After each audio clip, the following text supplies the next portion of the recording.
আসসালামু আলাইকুম everyone. Chocolate আসলে কার না ভালো লাগে? সবাই খুব চকলেট পছন্দ করে, কিন্তু বেশি চিনি থাকার কারণে আমরা অনেক সময় চকলেটটাকে অ্যাভয়েড করে যাই। তাই আজকে আমি নিয়ে এসেছি healthy and tasty homemade Nutella. এই নিউটেলা বানানোর জন্য কি কি উপকরণ লাগছে চলুন দেখে নেই। লাগছে আলমন্ড, লাগছে আখরোট, কোকো পাউডার, হানি অ্যান্ড ঘি। প্রথমেই আলমন্ড এবং আখরোটগুলোকে একটু রোস্ট করে নিতে হবে।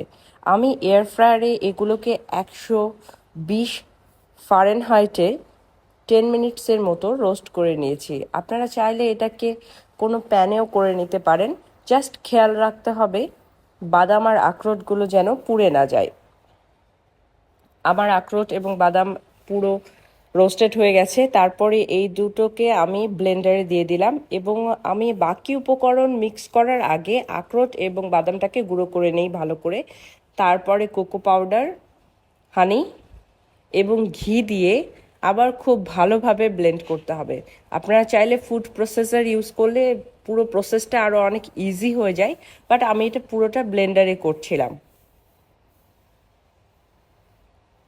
আমি যে ঘি এবং হানিটা ইউজ করেছি এগুলোরও অনেক গুণ আছে।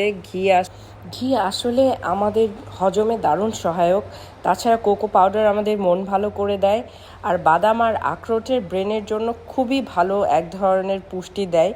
এই স্বাস্থ্যকর নিউটেলা আসলে শুধু স্বাদেই না, এটা শরীরের জন্য খুবই ভালো। ছোটরা আসলে খুব পছন্দ করে এটা খেতে। আমার মনে হয় বড়রাও নিশ্চিন্তে খেতে পারবে, কারণ no sugar, no preservative, no added colour, একেবারে ন্যাচারাল হেলদি। চকলেট স্প্রেডও বলা যায়, নিউটেলাও বলা যায়। এটা আসলে আমরা ব্রেডের সাথে, হাতে বানানো রুটির সাথে, বা এমনি এমনি, আমার ছেলে তো এমনি এমনি খায়, এমনি এমনি চকলেট হিসেবে খেয়ে ফেলতে পারি। সবাই বাসায় রেসিপিটা ট্রাই করবেন। থ্যাংক ইউ সবাইকে।